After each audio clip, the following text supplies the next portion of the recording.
The outcome of a crunch meeting between government and officials of Nigeria Gas to reverse the decision to cut gas supply to VRA is yet to be known. Nigeria Gas has indicated that it expects a debt of $181 million for previous supplies to be settled in the next few hours, and the Power Minister and his team have ended a meeting in Nigeria to negotiate a way out of the imminent suspension of supply. As we know, a high-powered delegation led by the Minister of Power is currently in Nigeria, having discussions on this very important matter. And we are very hopeful that the matter is, on his return, we will get some news on how and a plan in place to resolve the matter. Also, the anticipated arrival of power barges from Turkey to augment the country's electricity supply could suffer another delay unless the financial guarantee provided by the Ghana National Petroleum Corporation is finalized. Guarantee that GNPC is putting in place on behalf of ECG for their car power barges. The status is simply that GNPC has placed $100 million in a bank, EcoBank. EcoBank is negotiating with its correspondent bank for the confirmation of the guarantee. So the ball is in EcoBank's court. These developments poses the question of whether or not the country's power crisis can be resolved by the December 2015 deadline. This is today's big story. My name is Osei.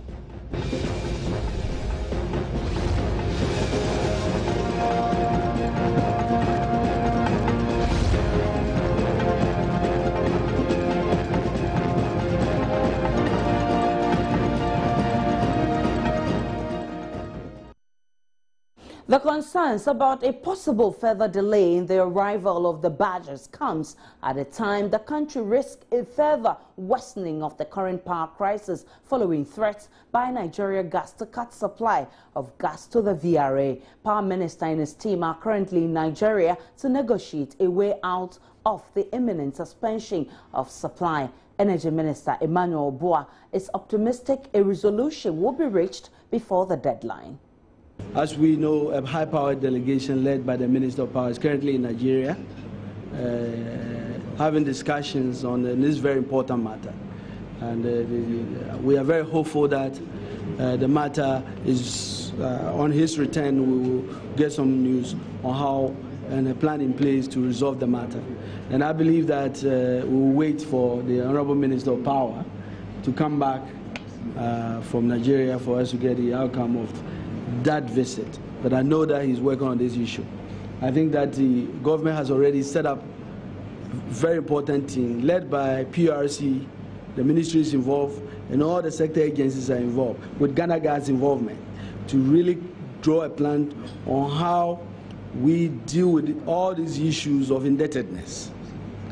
These are legacy issues that must be addressed. We must be able to address them before we get into the gas era, critically. Especially if you look at some of the obligations we have already committed ourselves on some of the gas that are coming. And I believe that it is part of the general effort that the government, steps that we are taking to address this general issue of the energy sector indebtedness. And this effort is also being led with the involvement of the Ministry of Finance. I think that we, as a country, have looked at how other countries have acted. Some other countries, it took them 50 years to even promulgate a law or a bill on local content. If you look at the steps we've taken, if you look at how many Ghanaians are already in the top management positions in some of these oil companies. I mean, we are very proud. Just a few weeks ago, we also had Cosmos join the chorus by appointing a Ghanaian to head a Ghanaian company. And we are seeing a lot of Ghanaians moving up to take over this industry. We think that is the task. We believe that with that, coupled with some of the plans that has already been outlined with our local content initiatives, and the plan that GNPC has to really expand reserves, but also to build its capacity to be a standalone explorer, we believe that Ghana will avoid a situation where big businesses will continue to dominate our country. Also, the power barge is now expected to leave Turkey on October 25 and is expected in the country on November 10. The dates for the arrival of the barge has been shifted a number of times already, a situation blamed largely on the absence of the guarantee. We can now listen to Chief Executive of the GNPC, Alex Mould. Guarantee that GNPC is putting in place on behalf of ECG for the car power barges.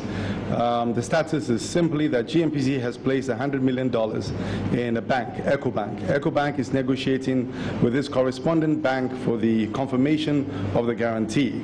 So the ball is in EcoBank's court. There's nothing else GNPC can do.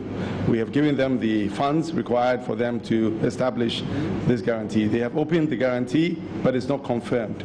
My understanding from EcoBank as of this morning is that they are finalizing the terms and conditions with their corresponding bank, Standard Chartered Bank.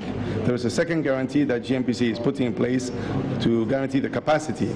That is in place. We are in discussions with ECG. I met with the ECG managing director and the bank this morning. My understanding is by next week, ECG and the bank would have finalized their terms and conditions, and I'm hoping that that will be issued. GNPC once again has put down funds this time to ensure that the guarantee can take place. So with regards to GNPC's involvement in this, GNPC has put down the funds, and now the discussion is between ECG, the bank, and their corresponding bank to get it done. I believe once that is done, the ships will sail. Well, Joy News editor Israel has been keeping tabs on the Prime Minister's trip to Nigeria and joins me in the studio. Hello, Israel. Yes. Israel, what's the latest from Nigeria? There's very little coming from Nigeria until I walked onto the set. I was still on the phone trying to reach somebody, and nobody is answering their call. And I was also hoping that we could get something from the West African Gas Pipeline Company, because they are the ones who are going to take the action by deciding that we're cutting supply. And so if there's any positive outcome, it will be relayed to them. So then it's going to stay in their hand. But I'm not getting anything from them. I understand that they've been in a meeting themselves for most of the day, for a number of hours now. And we're hoping that we can get something from them. But I would want to be positive that the Power Minister will return from Nigeria with some good news. But what's this talk about $100 million from the GNPC boss talking about the badges? Right, so that has to do with the car power ship. It's the guarantee that GNPC had to put in, so then the badges would set sail. Okay, but he said the onus lies on EcoBank. Why is that?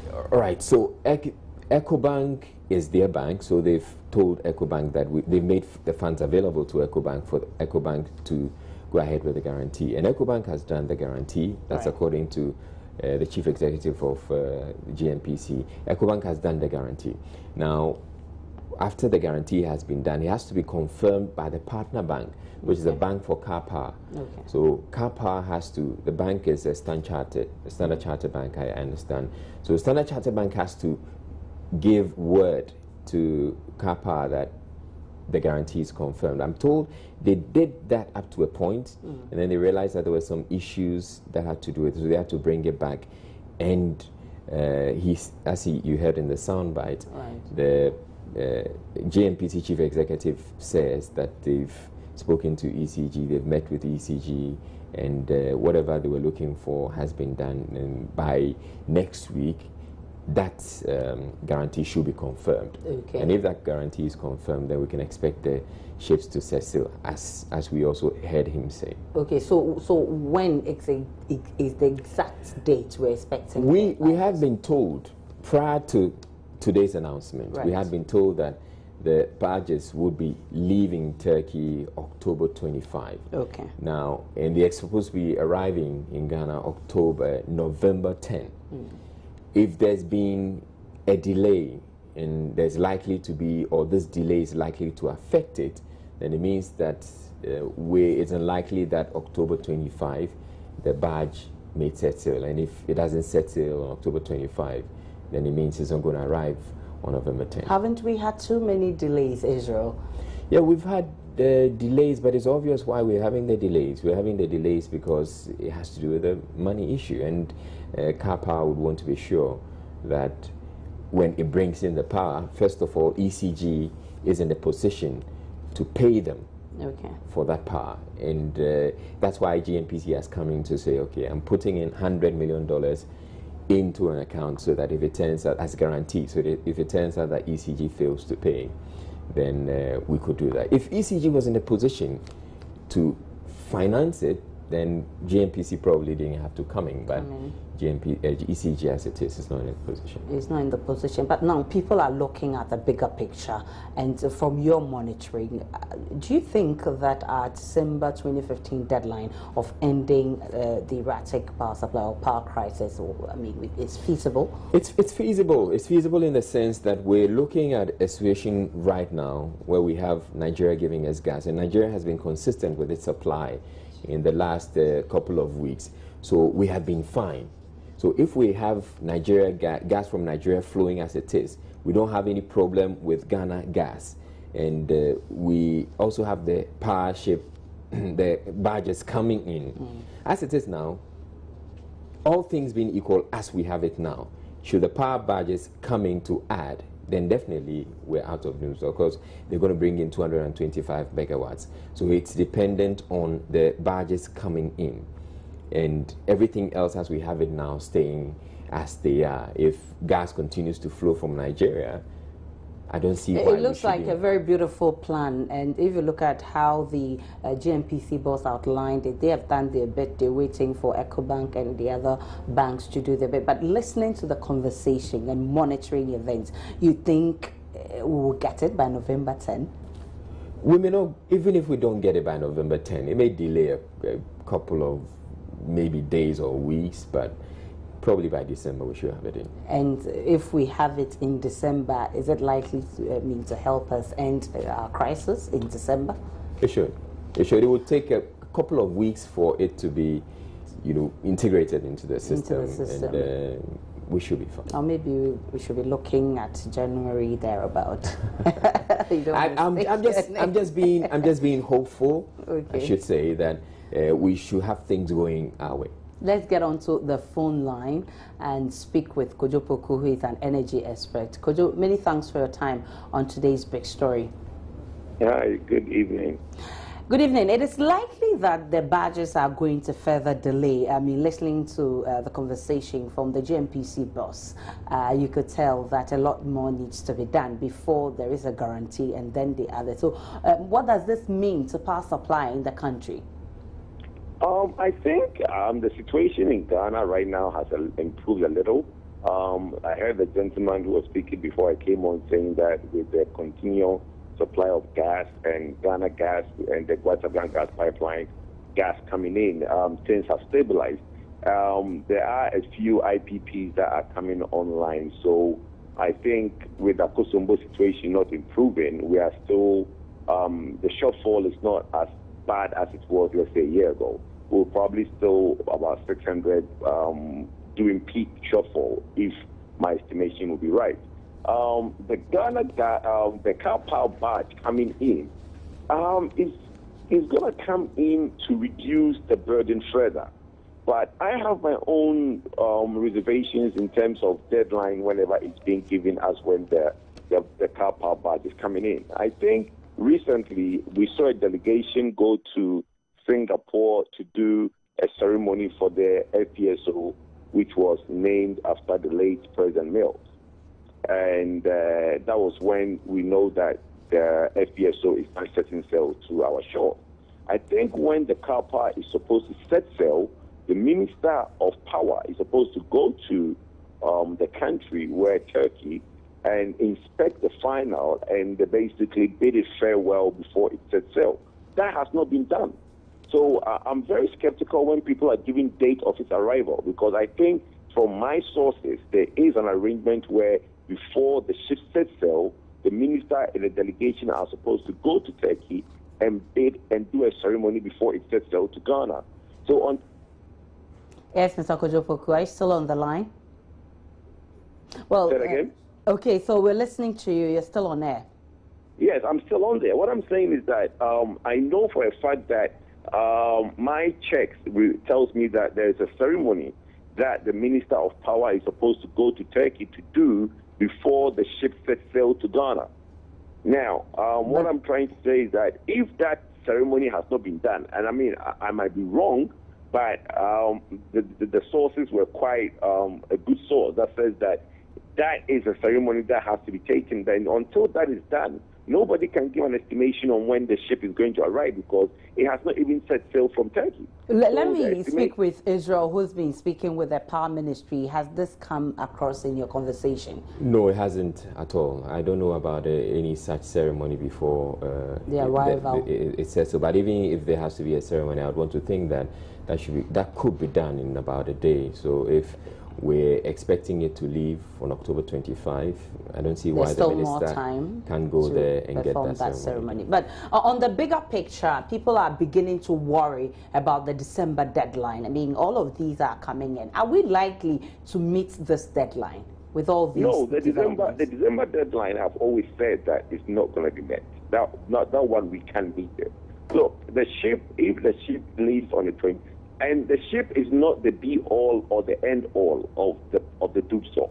You know, we remember very well 2 years ago, everybody was talking about Ghana Gas, that when Ghana Gas comes online, you know, Ghana Gas was purported to be the do-all of our Dumsor crisis. And when Ghana Gas comes online, Dumsor is going to end. Ghana Gas has been on, and we still have Dumsor. Car power is going to come, and we'll still have Dumsor because, you see, let's be honest for ourselves.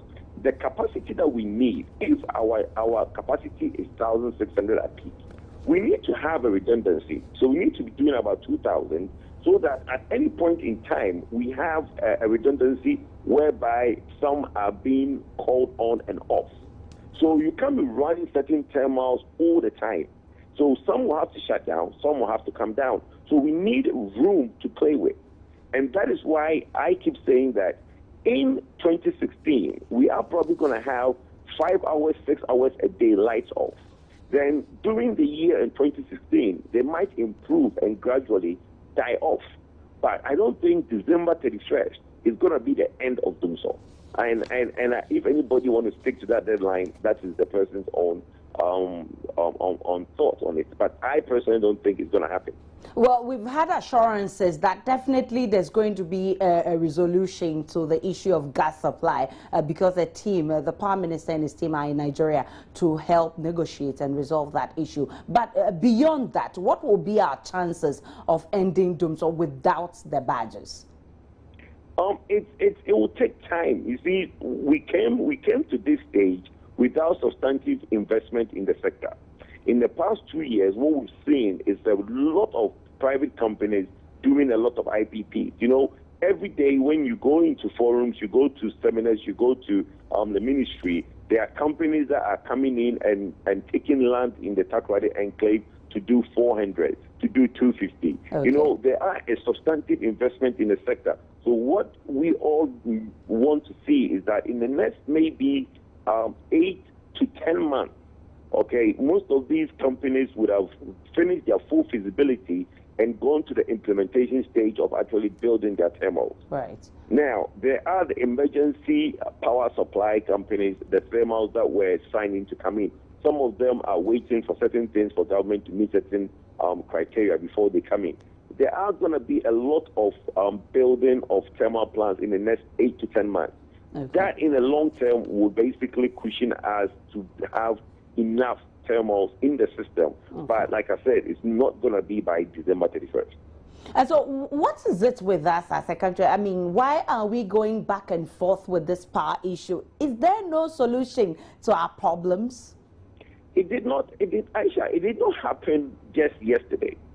You see, it's neglect of an industry, or it's a neglect of a sector. You know, recently, about 2 months ago, the UK signed an agreement with China to build a nuclear plant in the UK. And they're not looking at it this year or next year. They're looking at it 5, 6 years down the line. Okay. Okay? Right.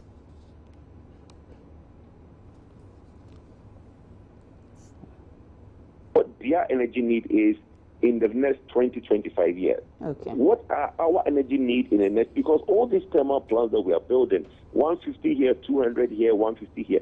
If let's say in the next 10 years, we're going to need about 3,000 megawatts. What is the long-term plan to achieve 4,000 megawatts? Okay, that is what will take us out of this problem in the long term. The issue of doing ad hoc, which is, there's a problem today, let's build 200 megawatts to get our shortfall. At the back of all this, we are looking at being an industrialized nation. If we're going to be an industrialized nation, meaning our aluminium plant, which is our company in Tema, the name just escaped me. Is it Valco? Valco, yes. Valco has to be working. The Chinese are thinking of building manganese factories in Takoradi, manganese which is being exported in its raw form. So if we're going to have manganese factories being built in Takoradi, we're going to have Valco working. Then we are looking at massive electricity needs. So unless we do that now, we and you are going to have this conversation 2-3 years from now. Well, many thanks to you, Kojopoku, for your contribution on today's big story. We're extremely grateful for your time. Back to you, Israel. I heard the Minister of Energy, Kofi Boa, talking about some plans they've put in place to ensure that there's no shortage of gas supply and all of that. What was he talking about? Right, so there's a long-term plan by government to ensure that we have enough gas coming on stream. So they're going to be ramping up the amount of gas we're producing. At the moment, all we have is gas from Jubilee. Okay. But we have 10 also coming on, and we also have Sankofa also coming on. Sankofa is largely gas deposits that are going to be exploited. Now, he's looking at a situation where by 2019, we're going to be producing about 500 million standard cubic feet of gas.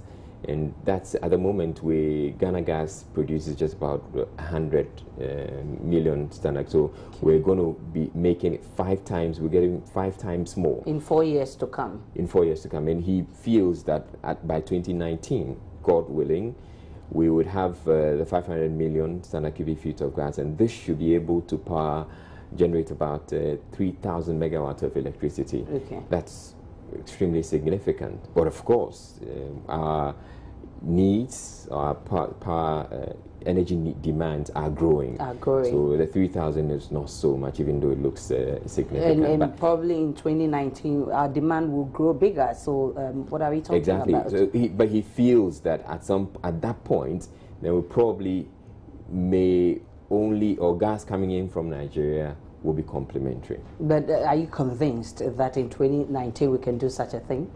Who am I not to be convinced? But let's hear the Power Minister. Okay, let's hear the Power Minister. Petroleum Minister. Right. Interconnection of Ghana gas pipeline with the West Africa gas pipeline. Ladies and gentlemen, to address the issue of gas availability for thermal plants in both the western and eastern enclaves, particularly when gas from future fields come on board, Cabinet has given approval for a reverse flow of gas from Atuabo through the West Africa pipeline system to Tema. As you know, we are bringing the gas to Takoradi, to Aboase. But we believe that we have to extend that gas so that any opportunity for excess gas can be reversed to the Tema enclave, which currently solely rely on gas from Nigeria. And that is what we are talking about. A project implementation team is in place to oversee the execution of this project. A dedicated onshore pipeline from Takoradi to Tema is also being considered. So what I'm saying is that apart from the reverse flow through the West Africa pipeline, we are also considering, for our own security, a dedicated pipeline for transportation of gas from the Aboase enclaves to Tema. And we are looking at the future additional volumes of gas that will be coming. Critical things that I'm very happy about is on the issue of gas and gas development. Ladies and gentlemen, arguably the gas sector is the major game changer for our economy. We are therefore systematically developing additional gas fields and ramping up volumes in existing fields. In the next decade, As you know, 80% of our source of power will come from thermal generation, with gas as the critical feedstock. This is very, very important. That in the next decade, our power generation, 80% will be thermal, and the critical feedstock to power these power plants will be gas. And so it's very critical that we focus on ramping up more volumes of gas. And we are doing exactly that. We estimate that with the various projects lined up, gas volumes from indigenous sources, from Ghanaian sources, will reach 500 million standard cubic feet of gas by 2019. And ladies and gentlemen, that is big news for us. Enough to generate over 3,000 megawatts of power. And so I think that for us, especially the story in the news about gas from Nigeria, we are looking forward to the day where gas from Nigeria will be complementary. And that gas that will mainly power our thermal plants will come from indigenous gas. And we are making steady progress, and we think that we are getting there. And we are set that by 2019, God willing, we are going to have about 500 million standard cubic feet of gas from our own shores. So that was the Petroleum Minister, Emmanuel Kofi Boa, talking about plans to avert the shortage of gas. But I'm still skeptical, Israel, because, or considering the fact that a turbo gas is here. Before we had a turbo gas, we were told that when the turbo gas comes, I mean, we're cool as a country. We don't need any support from anywhere. But why are we still in this mess? Well, yeah, at the time that I recall that, yes, a lot of noise was made about a turbo gas, but there was a silent minority, people like us, who kept on saying that we knew how much gas was going to come out of a turbo, and it wasn't enough to meet our demands. The thing is, yes, a turbo is available, as I said. The most they can get out of a turbo is 120. Remember the statement, will supply gas, and they can't even, VRA will say, oh, we don't need it anymore. All right. Yeah, I remember. But yeah, 120 million standard cubic feet of gas, that's the most we can get out of a turbo. And that's not enough. That's not enough. It may be enough just for the Abuadze enclave, okay, which is where the gas they produce now currently goes to. Right. Now, there's not enough for it to even consider sending some of it over to Tema. So we're going to be staying with this situation for a while until we have other facilities or resources coming on stream. 10, as I mentioned earlier, in Sankofa. To supplement, many thanks to Israel. We've been talking about gas supply, which probably will be cut to Ghana, but we're hopeful that a team in Nigeria will work hard to reverse that decision. And we're looking at the barges, which may delay further, and we're looking at how we can end Dumso by December 2015. All of this we've been discussing on today's big story. My name is Osei. Good evening.